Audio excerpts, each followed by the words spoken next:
பேசுறீங்களா? இல்ல பாஸ் வாங்கிட்டோம், பட் உள்ள அனுமதிக்கல. அத எதுனால தெரியல, ஹவுஸ்ஃபுல் ஆச்சுன்றாங்க. ஆமாக்கா, டைம் ஆச்சுன்றாங்க, இதுன்றாங்க. அப்ப புள்ள ஆச்சுன்றாங்க. யாரும் விட மாட்டாங்க ஜனக்கிட்ட. அப்ப நாங்க எப்படி பெருசா பாக்குறது? யாரும் விட மாட்டாங்க. எல்லாம் இருந்துச்சு, ஆனா விட மாட்டாங்க. டைம் ஆகல, ஹவுஸ்ஃபுல் ஜனம் ஆயிடுச்சுன்றாங்க. அதெல்லாம் தேர்ந்து எனக்கு ஒரு சரி கொடுக்கணும், இல்லன்னா ஒத்துக்க மாட்டேன். லாஸ்ட் தான். ஆனா உள்ள ஃபுல்லா கட்சிக்காரங்க தான் இருக்காங்க, ரசிகர்கள் ஃபுல்லா வெளியே இருக்காங்க. ரசிகர்களை வெளியே வச்சுட்டு உள்ள என்னன்னா ஆடியோ லான்ச் அவங்க நடத்துறாங்க. இது என்ன கவர்மெண்ட்? பாருங்க, எல்லாத்தையுமே டிக்கெட் இருக்கு. மேக்சிமம் இங்க இருக்க எல்லாருமே திருநெல்வேலி, கன்னியாகுமரி 600-700 கிலோமீட்டருக்கு மேல, புதுக்கோட்டை குறைஞ்சது 700 கிலோமீட்டருக்கு தாண்டி வந்து ரசிகர்கள் பார்க்க வந்திருக்காங்க. அப்படின்னா ஃபர்ஸ்ட் வந்து இப்ப போலீஸ் வேற எங்களை விரட்டுறாங்க. அதாவது இந்த கேட்டுக்கு போ.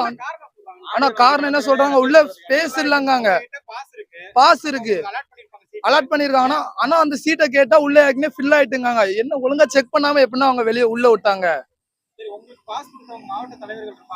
ஆனா அவங்ககிட்ட நாங்க கேட்டோம், மாவட்ட தலைவரே வெளியே தான் இருக்காரு எங்க கூட. நாங்க உள்ள போலன்னா அவரும் வெளியே தான் நிக்காரு எங்க கூட. அதாவது இப்ப என்ன பண்றோம், என்ன சொல்றாங்கன்னா, நாங்க திருநெல்வேலியில இருந்து வரோம்னா, திருநெல்வேலி, புதுக்கோட்டை, கன்னியாகுமரி, மதுரை, திண்டுக்கல் எக்கச்சக்கமான இடத்துல இருந்து வரோம்னா பாஸ் இருந்துமே உள்ள விடலாங்க. பாருங்க, பாஸ் இருக்கும், எல்லாத்தையுமே பாஸ் இருக்கு. கேட்டா உள்ள ஃபுல்லுங்காங்க. அப்படின்னா பாஸ் இருக்கவங்க எல்லாம் வெளியே இருக்கும்போது யாருன்னா உள்ள இருந்து பாக்கா? ப்ரோ, பாஸ் வந்து எல்லாருக்கிட்டையும் இருக்கு. இங்க பாஸ் வந்து இல்லாதவங்க கூட உள்ள போயிருக்காங்க தள்ளி விட்டுட்டு. பாஸ் இருக்கிறவங்கள உள்ள அனுப்பல. என்கிட்டயே எத்தனை பாஸ் இருக்கு, என் பின்னாடி கூட யாரும் இல்ல, என்கிட்டயே எத்தனை பாஸ் இருக்கு. ஏன்னா வந்து என் தம்பிங்க கூட வந்தானுங்க, என் அண்ணனுங்கெல்லாம் வந்தாங்க, எல்லாரும் வந்தாங்க. ஆனா இப்ப எல்லாருமே மறுபடியும் ரிட்டர்ன் வீட்டுக்கு போற மாதிரி தான் இருக்கு. ஏன் இந்த மாதிரி அதிகமா பாஸ் கொடுக்கணும்? எதுக்கு உள்ள உட்கார விடாம துரத்தணும்? பாஸ் இல்லாதவங்கள எதுக்கு உள்ள அனுப்பிச்சு விடணும்? எதுக்கு தள்ளிட்டு போகணும்? லைனா நிக்க வச்சோமா, பாஸ் இருக்கிறவங்கள பார்த்து அனுப்பிச்சு விடணும் ப்ரோ. அதை விட்டு எல்லாரையும் அனுப்பிச்சு விட்டா எப்படி? இல்லையா, பாஸ் வந்து இவ்வளவுதான் இங்க உள்ள கெப்பாசிட்டி. ப்ரோ, நான் இங்க இருந்து தான் ப்ரோ வரேன், பக்கத்துல இருந்து தான் ப்ரோ வரேன். எனக்கு எந்த ஒரு பிரச்சனையும் இல்லை. ஆனா வந்து வெளியூர்ல இருந்து எல்லாம் வராங்க, ஓகேங்களா? வெளியூர்ல இருந்துலாம் வந்து 1.5 லட்சம் 1 லட்ச ரூபாய் செலவு பண்ணிட்டு வராங்க. அவங்களுக்கு எல்லாம் வந்து ரொம்ப கஷ்டமா இருக்கு. அதனால வந்து இத்தனை டிக்கெட்டு, இத்தனை பாஸ் தான் உங்களுக்கு வந்து உள்ள இத்தனை பேர் தான் உட்கார முடியும் அப்படின்ற மாதிரி இத்தனை பாஸ் தான் கொடுக்க முடியும் அப்படின்னு குத்துட்டு, இல்லையா ஆடியோ லஞ்சே வேணாம், எதுக்கு வேஸ்டா பண்ணணும் ஆடியோ லஞ்சு? எதுக்கு தேவையில்லாம பண்ணிட்டு, இல்லையா இத்தனை பேர் தான் உட்கார முடியும்னுட்டு இத்தனை பாஸ் குத்துட்டு அதோட விட்டுறணும். அங்கங்க இருந்தெல்லாம் ஊர்ல இருந்தெல்லாம் வந்துன்னு இருக்காங்க. எதுக்கு வராங்க? தலைவரை பார்க்க தான் வராங்க. அத்தனை பேர் அவ்வளவு செலவு பண்றாங்க. அந்த செலவு எல்லாம் ஏன் பார்க்காம வராங்க? யார் தரப்போறா? யாரும் தரப்போறது இல்லை. அதனால வந்து கொஞ்சம் வந்து பார்த்து, இந்த மாதிரி ஃபேன்ஸ் வராங்கன்னா எல்லாரும் உசுறு தானே. தனுஷ் மட்டும்தான் உசுறு கிடையாது, அவருக்கு மட்டும்தான் உயிர் இருக்குன்னு கிடையாது, எல்லாருக்குமே உயிர் இருக்கு. இங்க வந்து லேடிஸ்ல இருந்து சின்ன பசங்கள்ல இருந்து எல்லாருமே வராங்க ப்ரோ. இதெல்லாம் வந்து ஆனா ரொம்ப தப்பு. விஐபி எல்லாம் வந்து நீங்க வந்து அலோவ் பண்றீங்க, அதெல்லாம் ஓகே, விஐபி வெளியே விடுறீங்க. ஆனா வந்து மேல வந்து பாதி இடம் வந்து ஃப்ரீயா இருக்கு. என் அண்ணன் கூட உள்ளதான் இருக்கான், ஸ்டேட்டஸ் போட்டிருக்கான், பாதி இடம் உள்ள ஃப்ரீயா தான் இருக்கு, ஆனா அளவு விடல ப்ரோ. இதெல்லாம் எதுக்கு பண்றீங்க? ஏன் பண்றீங்க? வேஸ்ட். இதெல்லாம் பண்ணி இதெல்லாம் குப்பைக்கு சமானம். இப்ப இத்தனை வச்சிருக்கேன், நான் எதுக்கு இவ்வளவு தூரம் வரணும்? 100-200 கூட நான் எதுக்கு செலவு பண்ணிட்டு வரணும்? 1 hour 1.5 hour இங்க நின்றுட்டு இருக்கேன். நான் அப்பயே வந்துட்டேன், அப்பயே வந்து உள்ள போய் கேட்டெல்லாம் கேட்டேன். ஆனா அப்பயே வந்துட்டேன், அப்பயே எனக்கு வேஸ்டா தான் இருக்குது. இது எதுக்கு வேஸ்ட்? இது இவ்வளவு தூரம் வரணும், நாங்க எதுக்கு வரணும்? அவங்க அங்க இருந்து எங்கெங்க இருந்தோ வராங்க, எதுக்கு வரணும்? வேஸ்ட் இது. ஆனா அது இதுக்கு எல்லாத்துக்குமே காரணம் அரசியல் தான்ண்ணா.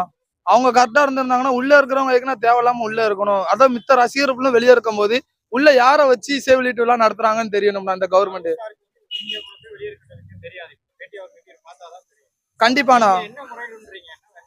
ஆனா அடுத்த தடவை ரசிகர்களுக்கு இந்த மாதிரி வரும்போது ஸ்பேஸ் அதிகமா இருக்கிற இடத்துல வச்சு இந்த இசை வெளியீட்டு விழா, தனுஷனை என்ன ஃபங்க்ஷன், என்ன ஒரு இதை நடத்தினாலும் முக்கியத்துவம் ரசிகர்களுக்கு முக்கியமா கொடுக்கணும். ஃபுல்லாவே இங்கதான் இருக்கும். எங்க தலைவர் வந்து அங்க வந்து ரசிகர்கள் எல்லா ஸ்டேஜ்லயும் சொல்றாரு, ரசிகர்களால தான் நான் இவ்வளவு தூரம் வந்திருக்கேன்னு சொல்லிட்டு இருக்காரு. ஆனா ரசிகர் யாருமே உள்ள இல்ல. 2000 பேர்த்துக்கிட்ட இல்ல ரோட்ல நிக்கிறோம். அங்க போனா அந்த கேட்டுக்கு போன போலீஸ் விரட்டுறாங்க, இங்க போனா இங்க போலீஸ் அடிச்சு விரட்டுறாங்க. என்னால ஒண்ணும் பண்ண முடியல. மாவட்ட தலைவர், ஒன்றிய செயலாளர் எல்லாமே இங்கதான், எல்லாமே இங்க ரோட்ல நின்றுட்டு இருக்கோம். எல்லாத்துட்டையும் பாஸ் இருக்குது, உள்ள போக முடியல. காரணம் இடம் ஸ்பேஸ் இல்லைன்றாங்க. ஆனா அந்த ரோட்டை மறிச்சு நிக்கிறதுக்கு ரொம்ப நேரம் ஆகாது. அது எங்க அண்ணனுக்கு தான் கேவலம். ரோட்டை மறிச்சு நிக்க இப்ப ரொம்ப நேரம் ஆகாது. ஆனா அது அவருக்கு ரொம்ப கேவலம். ஆனா நாங்க ஓரமா நின்று தான் கேட்டுட்டு இருக்கோம். நாங்க குறைஞ்ச ஒரு 3-4 மணி நேரத்துக்கு மேல இங்கதான் இருக்கோம். கேட் மாத்தி அலைஞ்சிட்டு தான் இருக்கோம். அதான் ப்ரோ 3 மணிக்குனாங்க, அப்புறம் 5 மணிக்குனாங்க, அப்புறம் 7 மணிக்குனாங்க. அது கடைசியில ரசிகர் ஃபுல்லா வெளியே தான் நிக்கிறோம். யாரு எல்லாருமே 3 மணி 2 மணிக்கு வந்தாச்சு. 3 மணிக்கு 2 மணிக்கு எல்லாமே வந்தாச்சு. ரசிகர்கள்ல வந்து இப்ப வந்து நிறைய பேர் வெளியே நிக்கிறாங்க. 2000 கிட்ட நிக்கிறாங்க. ரசிகர் இல்லாம நிறைய பேர் உள்ள போயிருக்காங்க. அதாவது இங்க லோக்கல்ல உள்ள காலேஜ் ஸ்டூடெண்ட்ஸ் நிறைய பேர் போயிருக்காங்க. அது நியூஸ் வந்துகிட்டு தான் இருக்கு. இப்ப பாத்தீங்கன்னா எல்லா மாவட்டத்துல இருந்து அரியலூர், திருச்சி, புதுக்கோட்டை, சிவகங்கை எல்லா இடத்துல இருந்து வந்திருக்காங்க. அவங்களும் ரசிகர்கள் தான். கேரளால இருந்து வந்து நின்றுட்டு இருக்காங்க. கேரளா ரசிகர்கள் வந்து நிக்கிறாங்க. பின்னாடி நிக்கிறாங்க பாருங்க, கையை காட்டுறாங்க. பாஸ் 50 ரூபாய்ங்களா? பாஸ் 50 ரூபாய்க்கு கொடுக்குறாங்க. மாவட்ட தலைவர் வெளில நிக்கிறாரு. மாவட்டங்கிறது என்னங்க? பாஸுக்கு 50 ரூபா காசு. அது என்னங்க? மாவட்டத்துல இருந்து நிக்கிறவங்க மாவட்ட தலைவரே உள்ள அளவு இல்லைன்னா சொல்லுங்க. பாஸ் 50 ரூபான்னு வித்துட்டு இருக்காங்களா இங்க? ஆனா அவங்க நிக்கும் கோல்டன் பாஸ் வேணுமா 1000 ரூபான்னு கேட்காங்க. உள்ள விஐபி பாஸ் வேணுமா? நாங்க போஸ்டிங்ல இருக்குங்க இவ்வளவு செலவு பண்ணி இவ்வளவு கஷ்டப்பட்டு வச்சிருக்கோம். ரசிகன் எதுக்குங்க இருக்கோம்? மன்றம் எதுக்கு ஓபன் பண்ணிருக்கோம்? விஐபி பாஸ் வேணுமா 1000 ரூபாய் தரேன், அதுக்கு மேல வேணுமா 2000 தரம்னு உள்ள கேட்காங்க எங்க கிட்ட. எவ்வளவு கஷ்டப்பட்டு வந்திருப்போம். இது அவ்வளவு கிலோமீட்டர் தாண்டி எதுக்கு இவ்வளவு தூரத்துல இருந்து அவங்க எல்லாம் வராங்க? அண்ணனை அசிங்கப்படுத்த கூடாதுங்க ஒரு காரணத்தினாலதான். இல்லன்னா எல்லாம் ரோட்ல உட்காந்துருப்பாங்க. 5 நிமிஷம் ஆகாது, எல்லாம் ரோட்ல உட்காந்துருப்பாங்க. அண்ணனை அசிங்கப்படுத்த கூடாது, தலைவர் இது அசிங்கப்படுத்த பிரச்சனைக்கான கூடாது. வேலையே கிடையாது. காலைல நீங்களே கிளம்பி வந்தாலும் காலைல கிளம்பி வரீங்க, ஈவினிங் தான் இங்க வந்து சேர முடியுதுன்னா அந்த சுச்சுவேஷன் உங்களுக்கு எப்படி இருக்கும்? இப்படி சண்டே வந்து சண்டே அதுக்குள்ள பூர்த்தி ஆனிச்சுன்னா பரவாயில்லைங்க. அதுவும் ஆகலன்னா சொல்லுங்க. நாங்களாம் திருநெல்வேலியில இருந்து நேத்து நைட்டு இந்த டைமுக்கு கிளம்புனோம்னா அப்ப இங்க வரதுக்கு எவ்வளவு நேரம் ஆகும்னு நீங்களே யோசிச்சு பாருங்க. திருநெல்வேலியில இருந்து 600 கிலோமீட்டர் தாண்டி இங்க பார்க்க வந்திருக்கோம். அதுவும் இல்லாம இன்னைக்கு சண்டே ஃபுல் டிராபிக். பஸ் முதல்ல உள்ளே விட மாட்டேன்ட்டாங்க சிட்டிக்குள்ள. ஆமாண்ணா, தனுஷ் ரசிகர் மன்றம் திருநெல்வேலியில இருக்கோம்ண்ணா. திருநெல்வேலில இருந்து ரசிகர் மன்றத்துல இருந்து வந்தோம். ஒவ்வொரு மண்டலத்துல கௌரவத்துல போஸ்ட் இருக்கு சார். நாங்களே பிடிக்கிறேன், எனக்கு மேல மாவட்டம் நிக்கிறாரு வெளியில. அப்ப என்ன சொல்லுவீங்க? அவங்களாவது அலோவ் பண்ணல. ஏன்னா அவங்க கூட்டு வந்திருக்காங்க. நாங்க யார்கிட்ட கேட்போம்? சொல்லதான் கேட்போம். அப்ப அவங்க பதில் சொல்லணும். அவங்க என்ன சுச்சுவேஷன்ல இப்ப நிப்பாங்க? அவங்களே உள்ள அலோவ் இல்லைன்னா அப்படின்னா உள்ள யார் தான் இருக்கானா அதை ஒழுங்கா சொல்லுங்கண்ணா. யாரை வச்சு அந்த இட்லி கடை மூவி ஆடியோ லான்ச் நடக்குன்னு தெரியணும்ண்ணா. கண்டிப்பா